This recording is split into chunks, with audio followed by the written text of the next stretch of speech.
Halo, selamat malam para pendengar podcast cerita malam. Malam hari ini aku akan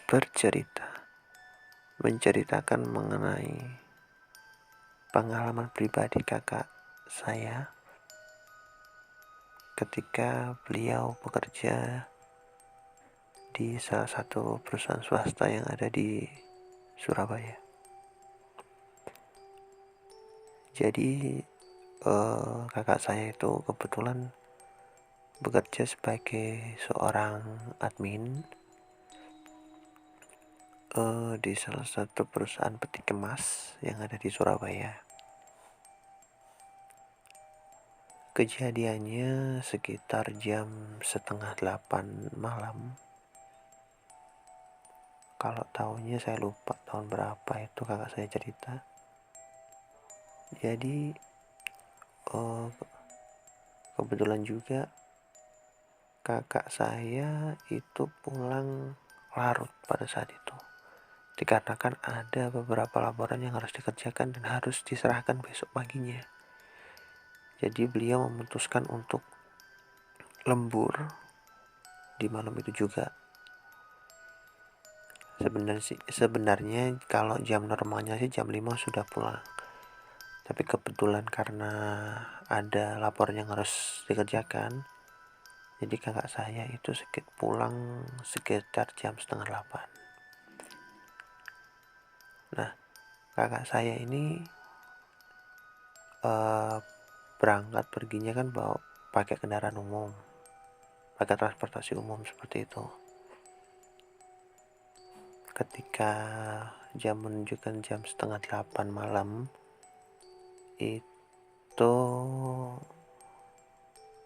suasana di kantor udah sepi banget dikarenakan para karyawan sudah pergi, sudah pada pulang. Karena kan kalau di kantor peti kemas itu di dalam kantor mungkin cuma ada 3-4 orang termasuk bos. Nah, ketika mau pulang itu kan saklar harus dimatikan semua. Waktu pulang menutup pintu kantor itu tidak terjadi apa-apa.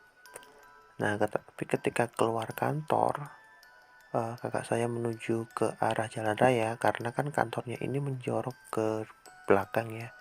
Jadi dari jalan raya itu ada gang. Nah, dari gang itu masuk sekitar 200-300 meteran lah. Seperti itu. Nah, ketika keluar kantor itu beliau merasa nggak enak, kayak ada yang mengikutin dan ada yang melirik kayak gitu loh dari belakang. Nah, sontak kakak saya memberanikan diri nengok ke belakang dan ternyata memang ada orang di belakang situ. Padahal di gang tersebut itu kantor paling pojok itu ya kantornya kakakku itu sendiri gitu. Dan yang berdiri di belakang kantor, di belakang gang itu persis di pojokan itu ada cewek berbaju merah, rambutnya pirang, dan bajunya ini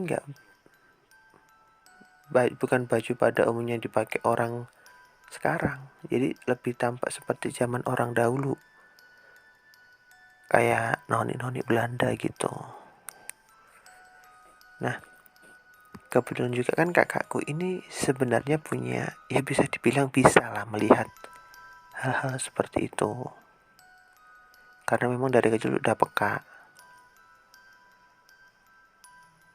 Jadi ketika dilihat sama kakakku ya paham. Aduh, merinding. Kakakku juga paham, oh itu bukan orang sini. Tapi ini noni Belanda senyum ke kakakku. Takut dong. Kakakku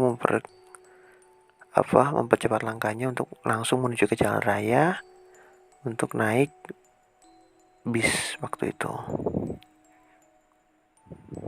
Sesampainya di rumah, perasaan kakakku juga masih gak tenang. Ternyata si noni Belanda ini mengikuti kakakku sampai ke rumah. Perawakannya, katanya kakakku nih ya, perawakannya tinggi, cantik, rambutnya pirang, pakai dress warna merah yang rok bagian bawahnya itu yang mengembang kayak gitu.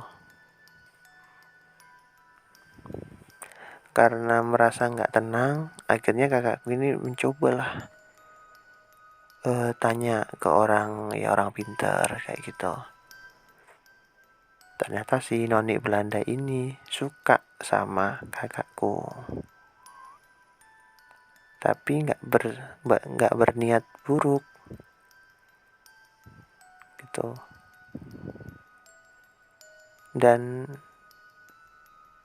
yang aneh itu sampai sekarang si noni Belanda ini masih mengikuti kakakku. Bahkan sampai pulang kampung pun sampai pulang kampung pun tuh si noni Belanda masih mengikuti dan sering menampakkan diri gitu. Sekilas mungkin mengenai cerita pengalaman pribadi kakak saya ya.